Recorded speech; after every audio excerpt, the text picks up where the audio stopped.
Кутмандуу кечиңиздер менен эфирде күндү жыйынтыктоочу маалыматтар топтому. Саламатсыздарбы? Алгач кабарлардын кыскача түрмөгү. Ошто курулушта иштеп жаткан 16 жаштагы бала 13-кабаттан кулап кетип каза болду. Жалал Абадка караштуу Ала Бука районунун билим берүү бөлүмүндө коррупциялык схема аныкталды. Ажылыкка каттоо аяктады. Ага зыяратка баруучулардын саны 7000ге жеткени себеп болгон. Азыр şu ayalım işte oorukka байланыштуу баралга калды, эми ошо ayalım алып кетип атам азыр. Башкы дарыгерлер баш тартабы. Оорукана жетекчилерине жеке клиникаларда иштөөгө тыюу салуу сунушталды. Акча, мал, мүлкү ошонун колунда да. Анан кантип бул частныйга барып иштесин? Может, ол частныйга ташып кеткендир. Ташып кететтир. Эми ушул жана башка маалыматтардан кененирээк кабардар кылып, студияда мен Азамат Байытов. Ошто курулушта иштеп жаткан 16 жаштагы бала 13-кабаттан кулап кетип каза болду. Бул тууралуу Ош облустук ички иштер башкы башкармалыгынан билдиришти. Маалыматка ылайык кырсык тууралуу маалымат милицияга 5-октябрь күнү саат 12:00 чамасында келип түшкөн. Ош шаарынын Шамшиев бир дарегинде курулуп жаткан көп кабаттуу үйдөн бир адам кулап кеткени кабарланган. Жерине барган тергөөчүлөр каза болгон адам Өзгөндүн 16 жаштагы тургуну, Ош муунун колледжинин студенти экенин аныкташкан. Алар келишим менен таштандыны тазалоо үчүн убактылуу ишке алынганы белгилүү болду, деди облустук милициядан. Ошондой эле тергөө жүрүп, бардык тараптарга юридикалык баа берилери кошумчаланды. Кыргызстан улуттук электр тармагы ачык акционердик коомунун директорунун орун басары Аскат Абылаев Бишкектеги номер 1 тергөө абагына 2 декабрга чейин камакка алынды. Бишкек шаарынын 1 май райондук соту анын бөгөт чарасын 5 октябрда караганын райондук соттун басма сөз кызматы билдирди. Аны камакка алуу өтүнүчүн сотко Ички иштер министрлигинин тергөөчүсү берген. Ага кылмыш жаза кодексинин коммерциялык же башка уюмдардын кызматчыларынын ыйгарым укуктарын кыянаттык менен пайдалануусу беренеси менен айып тагылган. Ички иштер министрлиги Аскат Абылаевке козголгон кылмыш иши тууралуу маалымат берилек. Шектүүнүн адвокаты же жакындары менен байланышууга мүмкүн болгон жок. 32 жаштагы Аскат Абылаев Кыргызстан улуттук электр тармагы ачык акционердик коомунун директорунун орун басары болуп 2023 жылы сентябрь айында дайындалган. Жалал Абадка караштуу Ала Бука районунун билим берүү бөлүмүндө коррупциялык схема аныкталды. Бул тууралуу башкы прокуратурадан билдиришти. Маалыматка ылайык мекеменин кызматкерлери кол алдындагылардан мыйзамсыз акча чогулткан. Жалал Абад облустук прокуратурасы Ала Бука районунун билим берүү бөлүмүндө текшерүү жүргүзгөн. Анда мекеменин кызматкерлери эсеп палатасынын текшерүүсүндө аныкталган мыйзам бузууларды жаап жашырууга далалат кылганы аныкталган. Өздөрүнүн ыйгарым укуктарын кыянаттык менен пайдаланып, мектеп жана бала бакчалардын жетекчилеринен коркутуп үркүтүү жолу менен мыйзамсыз акча чогултуу системасын оюштурушкан деп айтылат маалыматта. Текшерүүнүн жыйынтыгы менен кылмыш иши козголуп, иш тергөө жүргүзүү үчүн УКМКга өткөрүлүп берилген. Бишкек шаарынын тазалык ишканасынын кызмат адамдарына кылмыш иши козголду. Бул тууралуу башкы прокуратурадан билдиришти. Маалыматка ылайык ишканада 134,2 тонна күйүүчү майлоочу май мыйзамсыз берилгени аныкталган. Келтирилген чыгым 7 миллион 179 миң сомду түздү.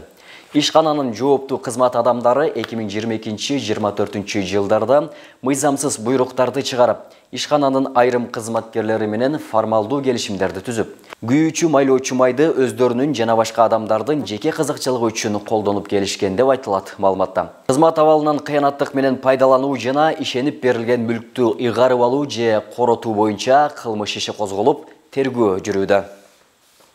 Бишкекте баңгизат кылмышына шектүү жараны кармалды. Баңгизаттарды мыйзамсыз жүгүртүүгө каршы күрөшүү кызматынын ыкчам кызматкерлерине Токтогул районунан Чүй облусуна баңгизатын ташып келүүнү уюштурган жаран тууралуу маалымат түшкөн.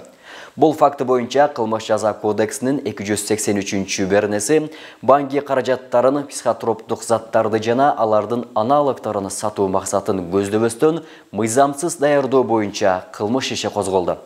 Кылмышка шектүү 1990 жылы туулган жаран кармалып, ал коомдук фонддордун биринин Бишкектин 1-Май району боюнча кураторунун орун басары экени белгилүү болду.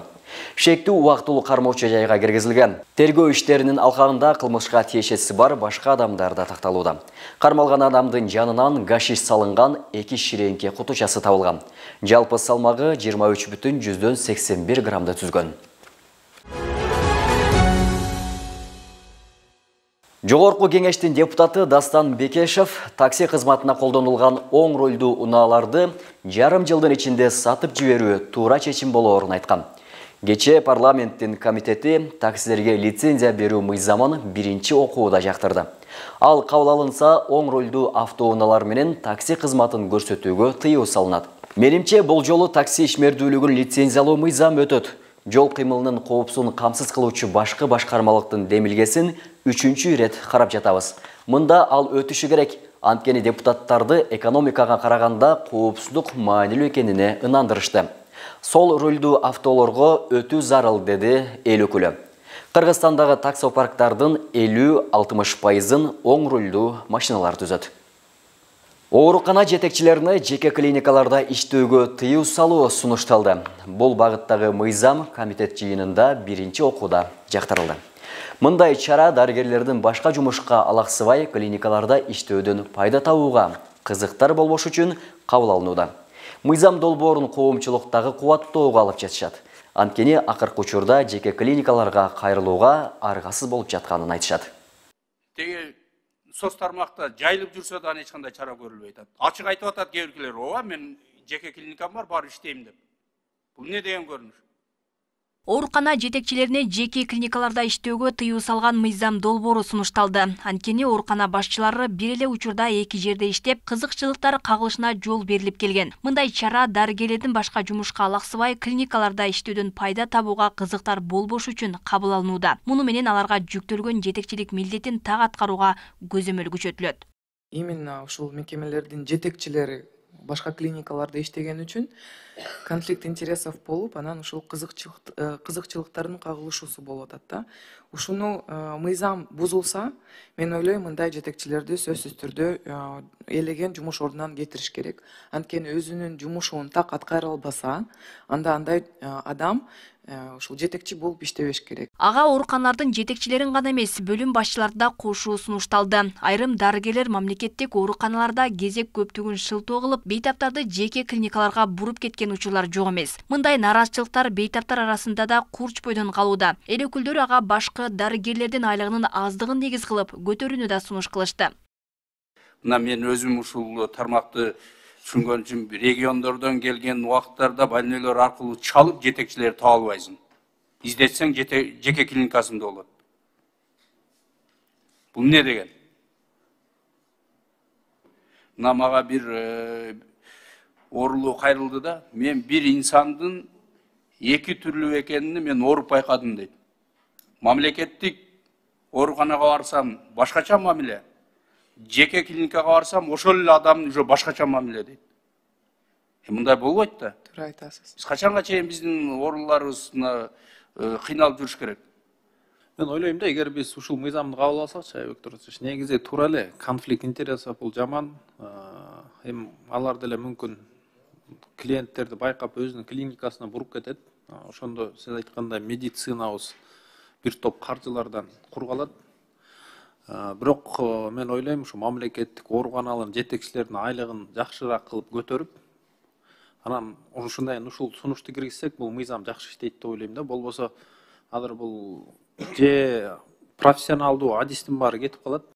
Буга чейин улуттук онкология борборуна оор дарт менен кайрылган бейтаптар түздөн-түз Бона менчик клиникасына жөнөтүлүп турганы ачыкка чыккан. Анда операциялар 45-50 миңден жасатылып турган. Дарыгер Талант Калыков бул сыяктуу окуялар мыйзам менен ооздукталышы керек деп эсептейт. Кесиптештери арасында мындай көрүнүштөр адатка айланып, бейтап аркылуу акча жасаган учурлар көбөйүп жатканын билдирди. Бул адамдын колу менен материальный имуществого кол салса болот. Мамлекеттин акча, мал, мүлкү ошонун колунда да. Анан кантип бул частныйга барып иштесин?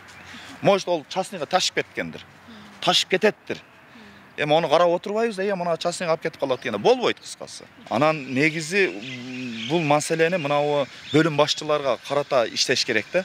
Көп бөлүм башчылар бүгүнкү күндө кошумча мынау институттарда сабак беришет, жеке клиникаларда дарылоо иштерин жүргүзүшөт. Анан плюс мамлекеттик бейтапканаларда дагы плюс бир бөлүмдүн башчысы болуп иштегендер бар да. Мыйзам долбоорун коомчулукта кубаттоого алып жатышат. Анткени оорусуна шыпа издеп мамлекеттик ооруканага кайрылган бейтаптардын көпчүлүгүнө жеке клиникалар сунушталарын айтышат. Анан кыскасын айтканда таза болуп барсаң да кайра касал болуп калып атасың да.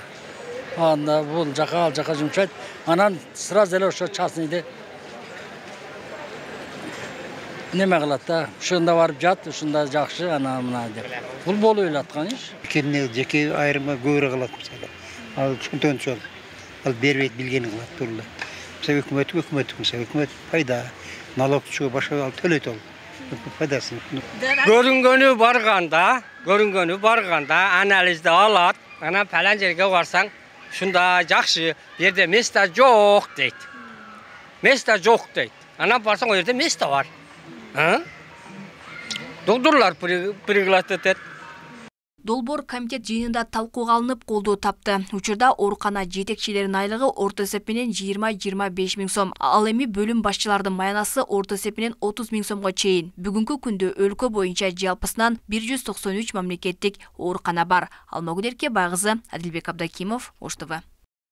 Кыргызстанда 2025 жылы ажылыкка бара тургандарды каттоо токтотулду. Ага ылайык 7000 киши баштапкы $2000 жана кайтарымсыз 1200 сомду элдик банкка төлөдү.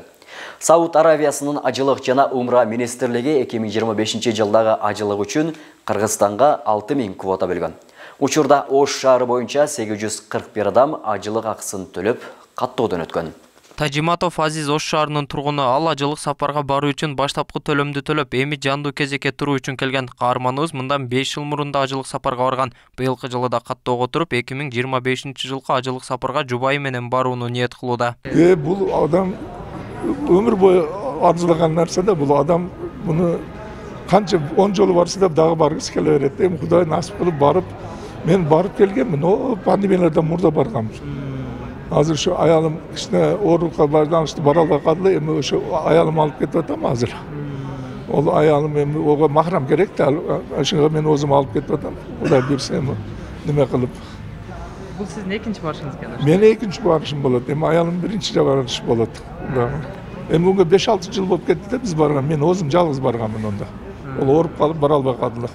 Быйылкы жылы Сауд Аравиясынын ажылык жана умра министрлиги ажылык үчүн Кыргызстанга 6000 квота бөлгөн. Ага ылайык жарандар элдик банкка баштапкы төлөм катары $2000 жана 1200 сом өлчөмүндөгү кайтарымсыз каражат төгүсү керек. Мындан сырткары жарандардын өздүгүн тастыктаган ID жана жарандык паспорту нике күбөлүгү талап кылынат. Ажыга баруучулар үчүн ошол быйылкы 2025 жылдагыда $2000 1200 сомдон төлөмдөр болгон. Бул РСК банк, элдик банк аркылуу төлөп келип, ал төлөгөндөн кийин ал жактан бизге ошол төлөдүгөндөгү квитанциясын кагаздардын оригиналын алып келип берет. Анан баруучу адамдардын өздөрү үчүн ЗАГС ID карт, загран паспорт ошолор гана керектүү болот да. Эгер баласы менен барып аткан болсо, ошол баласынын метиркеси керек болот. Ушулар боюнча каттоону жүргүзүп атабыз. Бул каттоо 7 октябрдан 17 октябрга чейин уланмакчы. Сауд Аравиясынын саламаттык сактоо министрлиги ажылык сапарга бара тургандарга бир катар медициналык талаптарды койгон. Ага ылайык гемодиализ алып жаткандарга кычкылтек бет кабын колдонууну талап кылган, өнөкөт өпкө оорусу барлар, борт циррозуна, химиотерапия алып жаткан рак оорусу барларга ажылыкка барууга уруксат берилбейт. Бул тизмеге кургак учук сыяктуу жугуштуу ооруларга кабылгандар, өз алдынча кыймылдай албагандар да кошулган. Элдик банктын расмий билдирүүсүнө ылайык ажылык сапарга баруучулардын баштапкы төлөмүн кабыл алуу 7 октябрь күнү саат 13:00 дин башкармалыгы тарабынан убактылуу токтотулган. Ага төлөм жүргүзүп каттоого тургандардын саны 7000ден ашып кеткени себеп болгон. Бүгүнкү күндө Ош шаар боюнча 841 жаран элдик банк аркылуу төлөм жүргүзгөн. Кабыл алуу токтоду кече саат 1-де. Эмне дегенде муфтият тарабынан бизге официалдуу түрдө кагаз келди.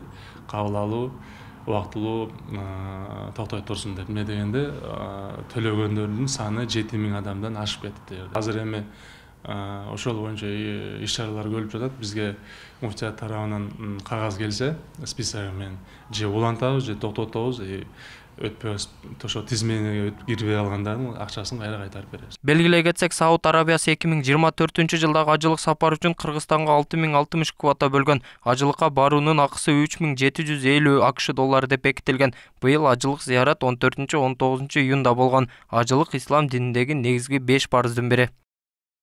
Толбай Бурканбеков, Мирбек Конобаев, Ош ТВ. Барган сайын Кыргызстанга телефонго байланган балдардын саны өсүп, психологко кайрылгандар көбөйгөн. Соц тармактагы ар түрдүү контент жаш балдардын психологиясына терс таасирин тийгизүүдө дешет адистер. Ошондой эле жаш баланын смартфондон көзүн албай, ар кыл оюндарды ойногону анын ата-энеси менен болгон байланышын солгундатат. Телефондун балдардын психологиясына тийгизген таасири боюнча кабарчыбыз баяндайт. Жаш балдардын телефондон көзүн албай кароосу мээнин жана физикалык жактан өз-өзүнө терс таасирин тийгизет. Ошондой эле жаш баланын көп убакытта түрдүү оюндарды ойногону анын ата-энеси менен болгон байланышын солгундатат дешет. Ош шаарынын тургуну Мээрим Тажыбай кызынын 4 баласы бар. Ал өз балдарына уюлдук телефонду бербөөгө болушунча аракеттенет. Телефонду көрүүдө бир гана зыяны эле эмес, пайдасы да бар. Болгону аны туура жагынан көрсөтө билүү керек деп эсептейт. Балдарды мектептен кийин үй жумушуна жардам берүүсү жана кошумча курстарга баруусу телефон кароодон алда канча пайдалуу экенин билдирет. Телефонду көп деле бербейм, өзү мектептен келгенде эле 1 саат ойношот. Анан кийин үйдүн ишине мага жардам беришет. Телефон бергендин пайдасы деле бар, развитие бар, бирдемке пайдалуу маалымат алсам болот. И азыркы учурда көп зыяны дагы көп. Задержка речи болуп атат, балдардын тили чыкпай, көп психологка, невропатологка азыр аябай көп кайрылып жатышат ата-энелер. Мен мисалы телефонду быйыл эле алып бердик. Чоң кызыма 12 жашка чыкты. Эми каердесиң, келдиңби деп байланып туруш үчүн телефон алып бердик. Кичинекей балдарым телефондору жок. Телефонду болот, анча-мынча болот, бирок ыйлап же бири-бири менен талашат. Анткени чоң эле кызымда телефон бар да, кичинекейлердин телефондору жок, бири-бирин талашат телефон. Ошондой учурда спокойно сүйлөп, түшүндүрүп, алдап, жумуштарга жумшасам, алаксып кетишет. Өзүбүз ошол шарт түзүп беребиз да балдаргачы. Телефон өзүбүздөн да биз жөн эле карматып коюп, эптеп алаксысын деп десек да болот. И башка жактан дагы баланы развитиясына буруп, өзүбүз караштырып неме кылсак болот. Аталган көйгөйдөн улам жаш өспүрүмдөр арасында психологторго баргандар көбөйгөн. Көбүн эсе 3 жаштагы жаш балдардан 16 жашка чейинки өспүрүм курактагылар кайрылышат. Психолог Айнагүл Самиева жаш балдардын физикалык жактан туура өсүүсүнө чуркоо, сейилдөө, жаратылышка көбүрөөк маани берүүсү керектигин белгилейт. Буга ата-энесинин кылган аракети чоң ролду ойноорун айтат. Балага бир саатка ооба берсе болот. Сонун нерселерин табып берип койсоңуз болот. Бирок интернеттин өчүрүп, өзүңүз ошол контролдоп эмени көрсө болот. Анан уже 1-класстан уже тамга таанып калганда ал уже интернет өзү күйгүзө алат. Мынаны бассам интернет күйөт экен деген понятие болот да. Анан олго желательно өзүнүн колуна просто кнопочный телефон берип, каяктасың деп сурап туруш үчүн, эме үйгө бир компьютер же телефон алып коюп, просто өзүңүз скачивать этесиз да интернет өчүрүп коесуз. Тоже пока контролируем. Анан кичине мында жакшы жаманды түшүнүп калганда, бир 6-5 класс болуп калганда, экөөңүздөрдүн мамилеңиздер жакшы доверительный болсо, анан мына жаман, жакшы, бир нерсе болсо мага айт, мен урушпайм, мен сага жардам бергенге всегда на твоей стороне эмне болсо дагы деп ошондой бир жакшы мамиле курууну ошол уже мындай өзү башка дүйнөгө чыгыш керек да бала. Кичикеле баягындай бекитип отуруп албайсыз да балаңыздычы. Ошого уже коркунуч бар ооба. Интернет деле жөнөкөй эле дүйнөдө, бирок ошону чыгарып сепарация кылганга уже даярдаш керек да. Көбүнчө мектепте бир нерсени көрүп калышса, анан что-то не то деп строгий какой-то ультиматум койгондо, же ата-энелер кандайдыр бир врачтар уже биз түшүнбөй атабыз, эмне болуп атат, биринчи психотерапевтке баргыла дегенде, же ата-энеге жеткире албаганда, сенин балаңды жакшына мээрим бер, убакыт бөл деп жеткире албаганда, ошо психотерапевтке барсаң сага жардам берет. Анан бала ошо ата-эне менен болот да, биринчи ата-энени по-любому ата-энени дарылайбыз да. Даже если подросток келсе деле ата эне менен бирге иштешебиз. Биз менен 1 саат жумасына 1 саат келгенинен калган 24 саат ата энеси менен жүрөт да. Пайда жок да. Ошо биз обязательно семейная терапия деп ата энеси менен кошо иштешебиз да. Ал бала азыр өзүнө жооп бере албайт да. Даже закон түрүндө деле 18 жашынан өзүңө жооп бере аласың. Бул маселеде коомчулуктун ою ар башка. Айрымдары телефон колдонууну колдосо, кээ бири зыян деген пикирде. Зыяны өтө чоң болуп атат азыр. Балдар уже нерви не болуп калды, уже бүттү уже. Бір жөн сүйлесең дагы сөз укпайт. Вообще-то телефонду алып койсоң вообще уктабайт же. Ошондой болуп калды азыр. Жаш балага телефонду канча көп берсе, бунун эч кандай пайдасы жок. Зыян тийсе тиет, пайдасы тийбейт. Ошол наоборот бербегенге аракет кылыш керек балдарга. Биз берип жаман үйрөтүп атпайбызбы? Кичинекей кезинен баштап телефонду беребиз. Биз как раз мугалимдер биз бул боюнча атайын министрликтин буйругу чыккандан баштап эле балдарга телефонду алууга тыюу салдык. Бул бир тарабы адамдын өрүн дени сак, булутту сактаган келсе, баланы жашынан дейт. Андыктан телефондун немеси өтө оор, залалы. Мен айтар элем колтонтпой эле койсун балдарга. Пайдасы жагы маалыматтарды алышы мүмкүн. Учурда бири-бирине, пожалуйста, алып берсин, аны биздики эмес. Жөн эле обыкновенный на связь алып берсе болот. Эми ден соолукка биринчиден зыян да. Бул көз ооруларына келип чыгышы мүмкүн.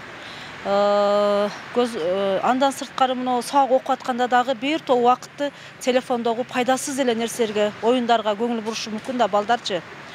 Мына ата-энелер көбүнчө ошол жоопкерчилик менен мамиле кылыш керек. Телефон сатып берген дагы ата-эне өзүбүз болуп атабыз. Интернетке акча салып берген дагы өзүбүз болуп атабыз. Балдардын бош убактысын биз атайын ийримдерге, кызыккан предметтерге, мына олимпиадага даярдоочу курстарга, ошондой жактарга жөнөтсөк абдан жакшы болот эле. Соңку кездери өлкөнүн дээрлик бардык аймактарында мектеп окуучуларынын арасында зомбулук, рекет, терс адаттарга азгырык сыяктуу көрүнүш байкалууда. Бул көрүнүшкө көбүн эсе соц тармактагы контенттерде таасирин тийгизүүдө дешет адистер. Сиренгүл Бактиярова, Мирбек Конобаев, Ош ТВ. Урматтуу телекөрүүчүлөр, сиздерге жеткирилүүчү маалыматтар азырынча мынаушулар. Ушул жана башка маалыматтардан кабардар болуу үчүн Ош ТВ чекит KG расмий сайтыбызга же болбосо Instagram, Facebook, YouTube баракчаларыбызга баш баксаңыз болот. Саламатта туруңуздар.